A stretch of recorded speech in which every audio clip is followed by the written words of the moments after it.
ఈరోజు ఆంధ్ర రాష్ట్రంలో జరుగుతున్న ఈ రాజకీయ పరిస్థితి మీద, అందులో తెలుగుదేశం అనుసరిస్తున్న విధానాల మీద మాట్లాడాలనే చాలా రోజుల తర్వాత నేను ఈ ప్రెస్ మీట్ ఏర్పాటు చేయటం జరిగింది.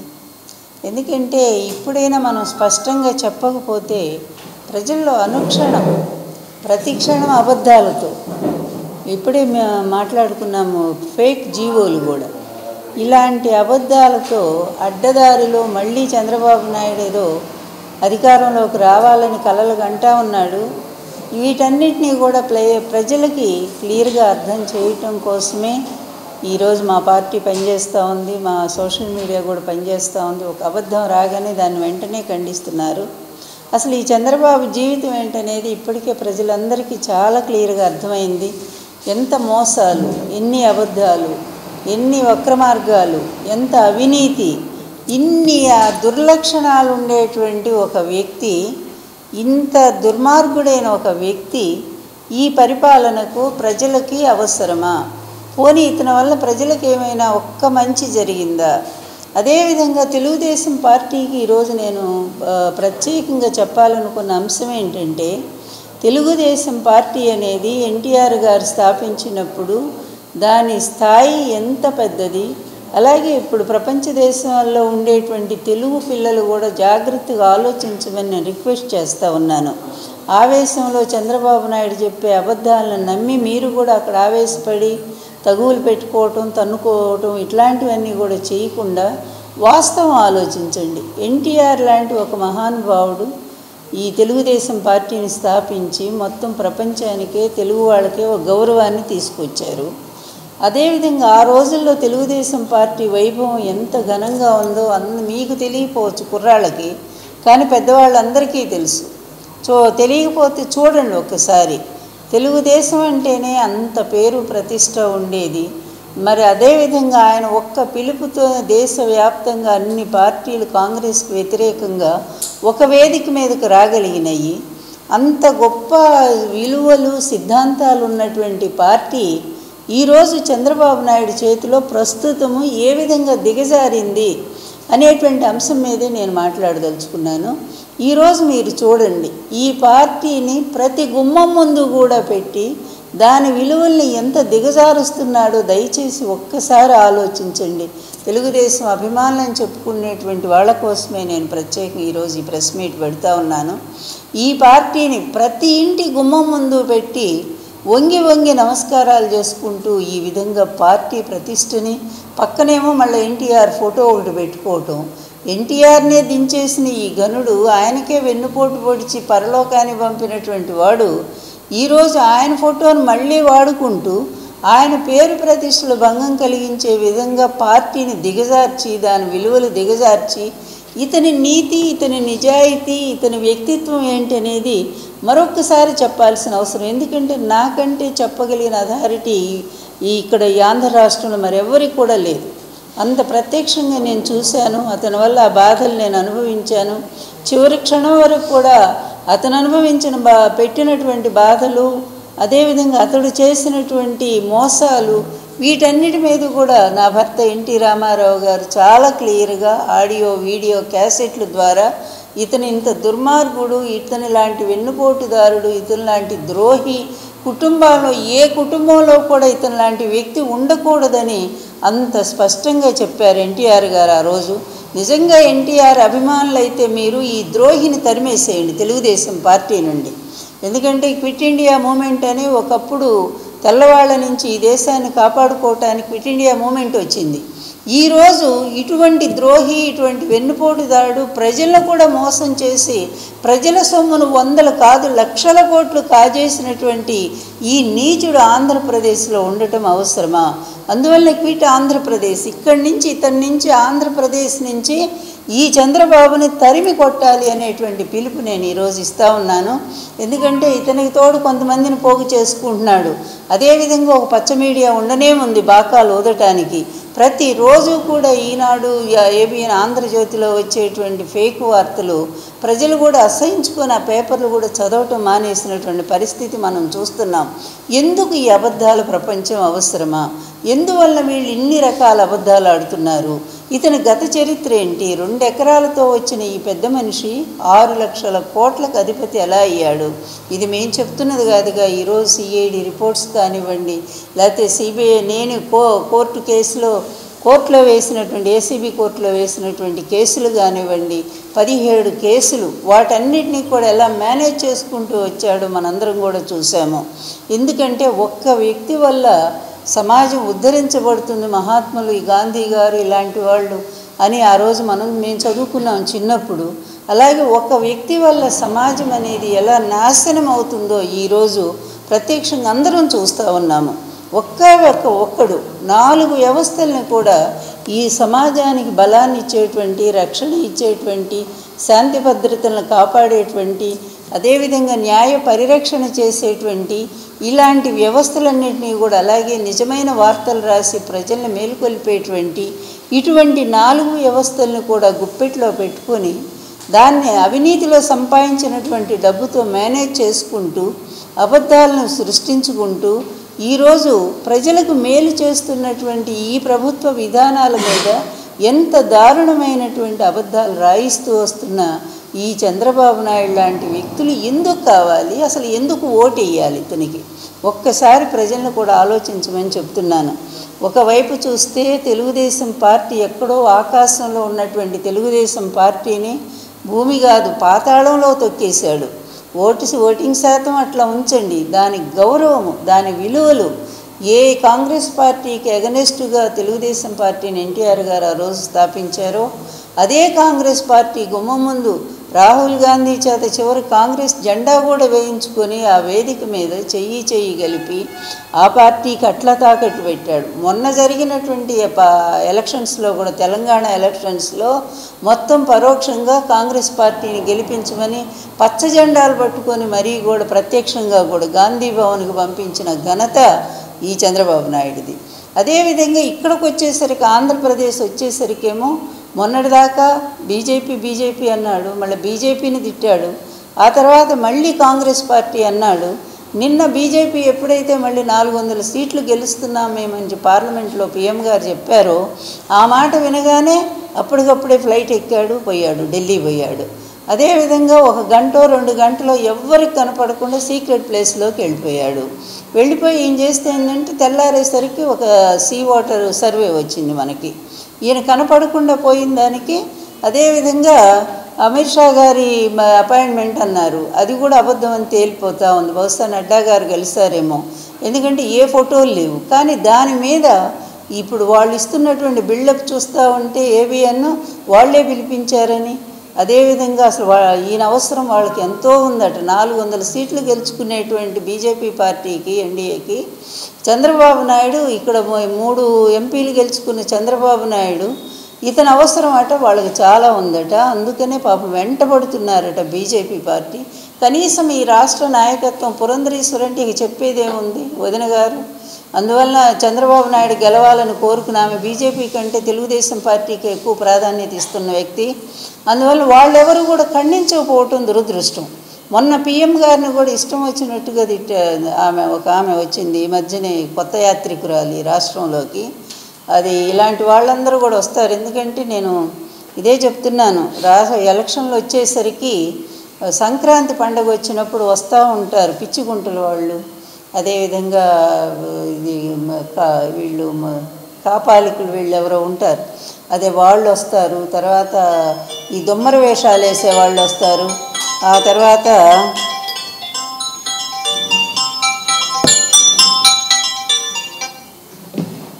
దొమ్మర వేషం వేసేవాళ్ళు వస్తారు, వీధి భాగవతులు వస్తారు, తర్వాత ఇట్లా రకరకాల వాళ్ళు వస్తారు. అలాగే పగటి వేషగాళ్ళు వస్తారు, భట్రాజులు వస్తారు, ఇంతమంది వస్తారు. వాళ్ళ విన్యాసాలన్నీ చూపిస్తారు, రకరకాల విన్యాసాలన్నీ కూడా చూపిస్తారు. వాళ్ళు ఏదో ప్రజలు ఇచ్చింది తీసుకొని పోతూ ఉంటారు. ఈరోజు కూడా ఆంధ్రప్రదేశ్ ఎలక్షన్ వచ్చేస్తుండేసరికి రకరకాల వేషగాళ్ళంతా కూడా తయారవుతున్నారు. ఈ వేషగాళ్ళందరికీ ఎవరు నాయకుడయ్యా అంటే మళ్ళీ చంద్రబాబు నాయుడే. ఈ చంద్రబాబు నాయుడు ఆడించేటువంటి అతను పాత్రధారులు వీళ్ళంతా, సూత్రధారి అతనైతే పాత్రధారులు వీళ్ళంతా కూడా. ఇతను ఎటువంటి వాడు అంటే ఇతని అధికారం కోసం, ఇతని అవకాశవాదం కోసం ఎవరి కుటుంబంలోనైనా చిచ్చు పెట్టగలిగినటువంటి సమర్థుడు. స్వయంగా నా కుటుంబంలోనే మరి ఎన్టీఆర్ గారికి తర్వాత తన పిల్లలకు కూడా కాకుండా చేసిన ఒక దుర్మార్గుడు చంద్రబాబు నాయుడు. తండ్రికి కొడుకులకి మధ్య భేదం పెట్టి తండ్రి నుంచి బిడ్డలను వేరు చేసి తండ్రిని పదవిలోంచి లాగి పడేసినా కూడా నోరెత్తకుండా చేసినటువంటి నీచమైన నికృష్టమైనటువంటి రాజకీయం చంద్రబాబు నాయుడిది. ఈరోజు జగన్మోహన్ రెడ్డి గారి కుటుంబంలో చిచ్చు పెట్టాడు. పచ్చని వైఎస్ఆర్ కుటుంబాన్ని కూడా చీల్చాడు. ఇలా ఇతని అవకాశవాదం ఎన్ని కుటుంబాలను చీలుస్తుందో, ఎంతమంది జీవితాలను నాశనం చేస్తుందో. ఇతని అవినీత ఒక అనకొండలాగా పేరుకొనిపోయింది. ఒకవైపు పోనీ ఇతను 5 ఏళ్ల టైంలో కొత్త ఆంధ్రప్రదేశ్కి ఏమైనా మంచి పనులు చేశాడంటే ఒక్క మంచి పని చెప్పుకోవటానికి ఒక్కడు కూడా లేకపోగా దొరికిన చోట దొరికినట్టుగా తండ్రి కొడుకులు ఇద్దరూ కూడా కొన్ని లక్షల కోట్లు కాజేసి ఇట్లాంటి వాడు ఇంకా ఉండాలా ఈ సమాజంలో, రాజకీయ సమాజంలో?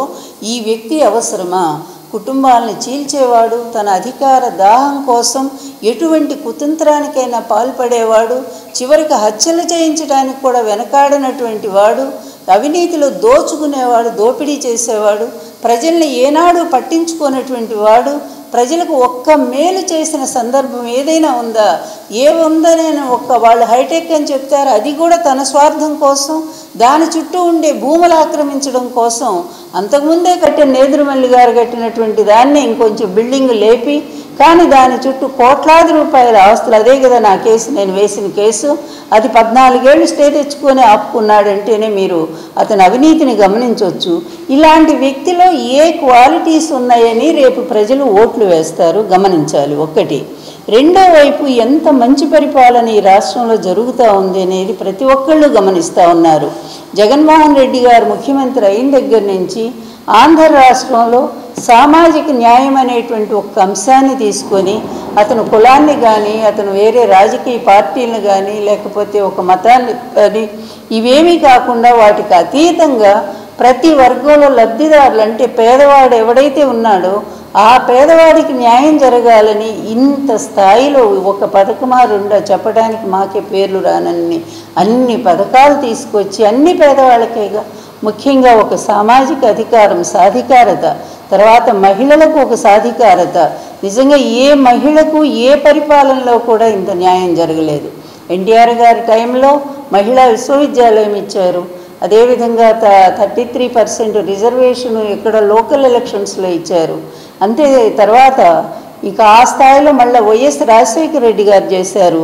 వాళ్ళకి 0 వడ్డీ పథకం క్రింద డ్వాక్రా గ్రూప్స్ చేశారు.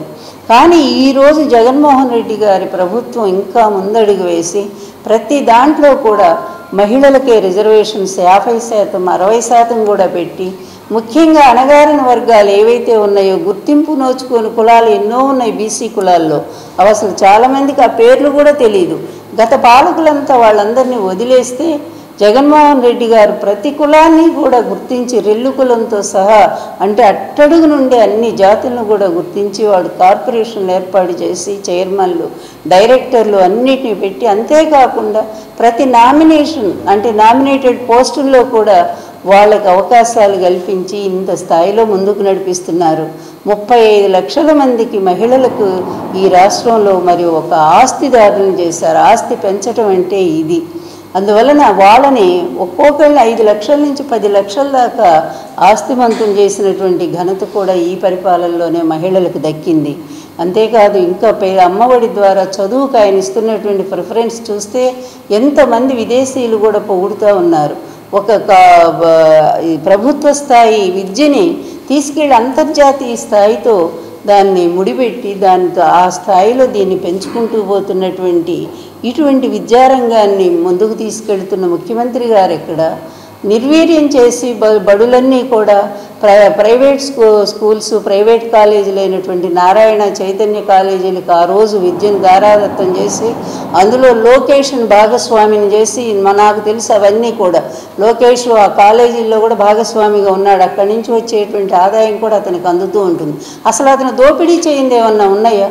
అదేవిధంగా ఆ రోజు చూస్తే హాస్పిటల్స్ ఎంత దరిద్రంగా ఉన్నాయో, పాములు వచ్చాయి, అదేవిధంగా ఎలుకలు వచ్చి పిల్లల్ని చంపేసాయి. అలాంటి దాన్ని ఈరోజు ఎంత గొప్ప కాన్సెప్ట్ అండి. 17 మెడికల్ కాలేజీలు వస్తూ ఉన్నాయి. అదేవిధంగా ఆల్రెడీ 5 కాలేజీలు ప్రారంభం అయిపోయాయి. ఎంతమంది డాక్టర్స్ రిక్రూట్మెంట్ జరిగింది. నర్సులు దాదాపు 50,000 మంది దాకా ఎంప్లాయ్మెంట్ ఈ వైద్య రంగంలో ఏర్పాటు చేశారు అంటే ఇది ఎవరు చేయగలిగారు? ఇంతగా సమాజాన్ని ఎక్కడైనా సరే ఎంత ట్రాన్స్పరెన్సీగా నడుపుతూ ఉన్నారు వ్యవహారం అంతా కూడా. ఒక్క రూపాయి కూడా మరి అవినీతి అనే మాట లేకుండా డైరెక్ట్గా ప్రజలకి అందించేటువంటి ఒక పారదర్శక ప్రభుత్వం ఈరోజు పనిచేస్తూ ఉంది. ఇటువంటి ప్రభుత్వం కంటిన్యూ అయితే తప్పనిసరిగా ఇంకా ఈ అభివృద్ధి సాధిస్తుంది. ఇంకొక వైపు అభివృద్ధి పదంలో ముందుకు పోతున్నాయి. ఎన్నో పరిశ్రమలు వస్తున్నాయి, ఎన్నో పోర్టులు కడుతున్నారు. అదేవిధంగా గుజరాత్ ఎందుకు డెవలప్ అయిందండి? గుజరాత్ అంతా కూడా అక్కడేం పెద్ద పెద్ద బిల్డింగ్లు కట్టి కాలేదు. అక్కడన్నీ వాళ్ళు ఉన్నటువంటిది ఏంటి? సముద్ర మార్గం. కనుక దాన్ని ఆ తీర ప్రాంతాన్ని ఎలా ఉపయోగించుకొని చక్కగా పోర్టులు కట్టారు. వాళ్ళ ఆదాయాన్ని బాగా సమకూర్చుకుంటున్నారు. ఈరోజు మన ఆంధ్రప్రదేశ్ గవర్నమెంట్ కూడా అదే విధానంలో పోతూ ఉంది. ఎన్ని పోర్టులో వస్తున్నాయి. అదేవిధంగా మరి ఫిష్ హార్బర్స్ ఇవన్నీ కడుతున్నారు. ఎక్కడ చూసినా కూడా ఏ మూల చూసినా డెవలప్మెంట్ అనేది అధికంగా వస్తోంది. జిఎస్టీలో నెంబర్ 1 ఆంధ్రప్రదేశ్గా ఉంది. కరోనా లాంటి కష్ట సమయంలో కూడా ప్రతి మనిషి చేతిలో డబ్బులు పెట్టగలిగింది ఒక ఆంధ్రప్రదేశే. మరి గత ప్రభుత్వం ఏం చేసిందండి? చంద్రబాబు నాయుడు మొత్తం దోపిడీ చేసుకుంటూ పోయాడు. దోపిడీ చేసి ప్రజలకు ఏం మిగిల్చకుండా 100 కోట్లు ఖజానాలో మిగిల్చి తను మాత్రం 1,00,000 కోట్లు దోపిడీ చేసుకొని పోయాడు. ఈ విధంగా అట్లాంటి వ్యక్తి ఈరోజు ఈ దొంగ సర్వేలన్నీ చూపిస్తూ మాకు అన్ని సీట్లు వస్తాయి, మళ్ళీ అతని గవర్నమెంటే వస్తుందంటే ఎవరైనా ఈ ప్రజల అమాయకులండి. ఆంధ్రప్రదేశ్ ప్రజలు చాలా తెలివైన వాళ్ళు, చైతన్యం కలిగినటువంటి వాళ్ళు. వాళ్ళకి ఎవరు న్యాయం చేస్తున్నారనేది వాళ్ళకి తెలుసు. సుదీర్ఘ అనుభవం ఉన్న చంద్రబాబు లాంటి వ్యక్తితో కలిసి వెళ్తే బీజేపీకి బాగుంటుందని బీజేపీ వాళ్ళే పిలిచి మాట్లాడుతున్నారు కూడా. అదే చెప్పాను కదా, ఎన్ని అబద్ధాలు అసలు. ఆయన ముందు ఒక్కటి చెప్పండి నాకు క్లియర్గా, అమిత్ షా గారు ఆయన కలిశారా లేదా? కలిస్తే ఫోటో ఏది? వాళ్ళు ఒక్కటే మేము ఛాలెంజ్ చేస్తున్నాము. ఓ రోజు మొత్తం పేజీలన్నీ కూడా ఇలాంటి వార్తలు నింపుతున్నారు కదా. అమిత్ షా గారిని కలిసిన ఫోటో ఒక్కటి మీరు రిలీజ్ చేయండి, లేకపోతే మళ్ళీ వెనకటి ఎప్పుడో పెడతారేమో. అలా కాదు, నిన్న కలిసినటువంటి ఫోటో టైమింగ్తో సహా పెట్టండి, ఒక్కసారి చూద్దాము. మాకు తెలిసిన వార్త ఏంటంటే, నేను బీజేపీ గారికి ఒకటే చెప్పదలుచుకున్నా, వాళ్ళు ఇన్నాళ్ళు మంచి పని చేస్తూ వచ్చారు. ఇతను దూరం పెట్టి ఇతను ఎంత వెంటబడ్డా ఒకనాడు ఎంత భయంకరంగా అండి వ్యక్తిగత జీవితాన్ని కూడా, మరి ప్రధానమంత్రి గారు వ్యక్తిగత జీవితాన్ని కూడా విమర్శించినటువంటి ఇతను నాలుక అధికారంలో ఉంటే నాలుక అద్దుండదు. తనేదో గొప్పవాడు అనుకుంటాడు. అసలు మన మోడీ గారి కంటే ఇతను గొప్పవాడని కూడా చెప్పాడు. నా సీనియారిటీ ఎక్కడ, మోడీ గారు ఎక్కడ అని. మళ్ళీ అవసరం తీరగానేమో వాళ్ళని తిట్టేస్తాడు, విపరీతంగా తిడతాడు. మళ్ళీ తన అవసరం వచ్చేసరికి పోయి వంగి నేను అనుకుని ఈ మధ్య వంగిపోతున్నాడేంట. ఒకటే వయసు కదా, 75 ఏళ్ళ వయసు వచ్చింది, అందువల్ల నడుము వంగిపోయిందేమో అనుకున్నా. కాదు, కాంగ్రెస్కి దండాలు పెట్టి బీజేపీకి దండాలు పెట్టి వంగి దండాలు పెట్టి వంగిపోయాడు అనేది నాకు ఇప్పుడు అర్థం అవుతా ఉంది. అందువల్ల ప్రతి వాకిలి ముందు వంగిపోవటమే కదా. ఇంత దరిద్రమైనటువంటి వ్యక్తి అసలు ఇతనికి నిజంగానే అంత ప్రజల్లో అంత ఇది ఉంటే మరి అసలు ఎందుకు ఈ పొత్తులు ఎందుకు? పవన్ కళ్యాణ్ జారిపోకుండా గట్టిగా పట్టుకుని ముడేసుకున్నాడు. అదేవిధంగా బీజేపీ కోసం ఎంపర్లాడుతూ ఉన్నాడు. అందువల్ల నాకు తెలిసి బీజేపీ అంత తొందరగా ఇతనితో మళ్ళీ కలుస్తుందని మాత్రం ఎవరు ఎక్స్పెక్ట్ చేయటం లేదు. ఇతను వాళ్ళు అసలు లెక్క కూడా చెయ్యరు. అందుకనే వాళ్ళ పార్టీ వర్క్స్ వాళ్ళు చేసుకుంటూ పోతున్నారు. ఇతను మాత్రం ప్రయత్నం చేస్తున్నాడు. ఇతని భయం ఏంటంటే, ఎన్ని సీట్లు ఇవ్వటానికని మేము సిద్ధమేనో, మీరు మొత్తం సీట్లు మీరే తీసుకోండి అనేటువంటి పరిస్థితిలో కూడా ఉన్నాడు. అయితే ఇతనేంటి, ఈ కేసులవన్నీ కూడా పక్కదారి పట్టించుకోవాలి. ఎన్ని బోలెడు కేసులు చుట్టుముట్టున్నాయి, చేసిన పాపాలన్నీ ఉన్నట్టుగా ఆ కేసుల నుంచి పక్కదారి పోవాలి అంటే, తను తప్పించుకోవాలి అంటే బీజేపీ అండగావాలనుకొని ఇతను వాళ్ళ కోసం ఎంపర్లాడుతున్నారనేది మరొక వార్త కూడా. అవి కూడా ఉండవచ్చు, ఎందుకంటే అతని గెలుపు మీద ఆశ లేదు. రేపు ఆంధ్రప్రదేశ్ ఎన్నికలు చాలా స్పష్టంగా ఉన్నాయి.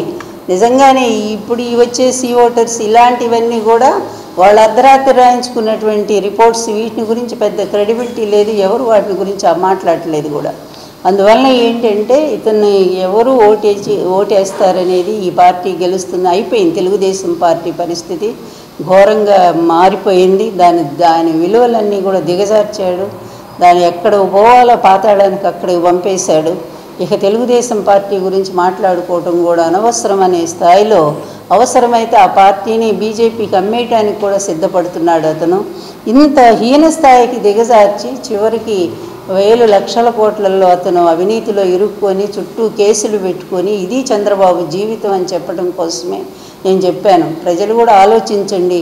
ఇలాంటి హీన చరిత్ర ఉన్నవాడు, ఇలాంటి అవినీతిపరుడు, ప్రజలకు ఏమేలు చేయనటువంటి వాడు, ఆంధ్ర రాష్ట్రాన్ని పూర్తిగా తొక్కేసిన వాడు, ఇలాంటి వాడు మళ్ళా వస్తే ఏమవుతుందో ఆంధ్రప్రదేశ్ పరిస్థితి ప్రజలు కూడా ఆలోచించుకోవాల్సిన అవసరం ఉంది. ఎట్టి పరిస్థితుల్లో కూడా ఇతను అంతే. ఈ ఎలక్షన్స్ లాస్ట్. అతని రాజకీయ జీవితం కూడా ఎండింగ్ కార్డు, అంటే సినిమాలో లాస్ట్ పడుతుంది కదా ఎండింగ్ కార్డు, ఎండ్ అనే కార్డు, అట్లా ఆ రాజకీయ జీవితం అతని ఎండ్ కాబోతుందనేది చాలా స్పష్టంగా చెప్తున్నాను. మంచి పరిపాలన, సుపరిపాలన, స్వార్థరహితంగా మొత్తం అన్ని వర్గాలను కూడా విద్యా వైద్య రంగాల్లో ఆంధ్ర రాష్ట్రాన్ని ముందుకు తీసుకుపోతున్న జగన్మోహన్ రెడ్డి గారి అద్భుతమైన పాలనని ప్రజలందరూ కూడా మెచ్చుకుంటున్నారు. ముఖ్యంగా ప్రతి కుటుంబం కూడా లబ్ధి. అందుకు ఏ ముఖ్యమంత్రి చెప్పగలడండి అంత ధైర్యంగా? ఒక్క ముఖ్యమంత్రి జగన్మోహన్ రెడ్డి గారే చెప్పారు, నేను మీ కుటుంబానికి మంచి చేశాను అనుకుంటేనే నాకు ఓటేయండి అని చెప్తున్నాడు. మరి వాళ్ళు ఏం చెప్పుకుంటున్నారండి? మేము ఈ మంచి చేసాం, మాకు ఓటేయండి అని ఎక్కడా చెప్పట్లేదు. జగన్ తిట్టడం కోసమే వాళ్ళు రాష్ట్రం అంతా తిరుగుతున్నారు. అందువల్ల దానికి దీనికి ఉండే తేడా చాలా స్పష్టంగా కనిపిస్తూనే ఉంది. ప్రభుత్వం మీద ప్రభుత్వాన్ని విమర్శిస్తే వ్యక్తిగతంగా దోషంలో పాల్పడుతున్నారని షర్మిల గారు కామెంట్ చేశారు. ఇక ఆమెను గురించి మేమేం మాట్లాడము. ఎందుకంటే ఆమె దారి తప్పిన బాణం. నేను ఎప్పుడో చెప్పాను ఆ మాట. దారి తప్పింది ఆ బాణం అనేది. ఆ దారి తప్పిన బాణం ఎటుపోతుందో దానికే తెలియదు. పోయి చంద్రబాబు గూట్లో చేరింది ఆ బాణం. అందువల్ల ఇక చంద్రబాబు స్క్రిప్ట్ ఏది వస్తే అక్కడి నుంచి అదే ఆమె నోటి నుంచి వస్తాయి తప్ప వేరే మాట ఎందుకు వస్తాయి?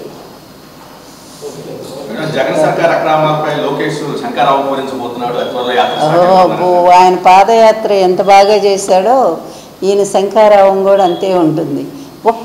ఒకవైపు అధికార పార్టీ పద్ధతిగా మొత్తం కూడా ప్రజల్లోనే ఉన్నారు. వాళ్ళు అసలు ప్రజలకు దూరంగా ఇంతవరకు లేరు. ఈ సామాజిక సాధికార యాత్రతో మొన్నటిదాకా తిరుగుతూనే ఉన్నారు కదా. అంతకుముందు అసలు మీకు మంచి జరిగిందా లేదా అని ప్రతి కుటుంబం దగ్గరికి వెళ్ళి కనుక్కుంటూనే ఉన్నారు. అదేవిధంగా ఎవరికి ఇంకా అందలేదేమో తెలుసుకోవడానికి ఆ విధంగా కూడా పార్టీ ప్రజల దగ్గర తిరుగుతూనే ఉంది. అదేవిధంగా నిన్న ప్రాంతీయ సదస్సులతో ముఖ్యమంత్రి గారు పర్యటన ప్రారంభించారు. జనం ఎంత వెల్లువ కదా. అట్లాగే ఇంకొక వైపు పూర్తిగా సామాజిక న్యాయాన్ని పాటిస్తూ సీట్లు వాళ్ళు అనౌన్స్ చేస్తూనే ఉన్నారు. దాదాపు 70-80 దాకా అనౌన్స్మెంట్ జరిగిపోయింది.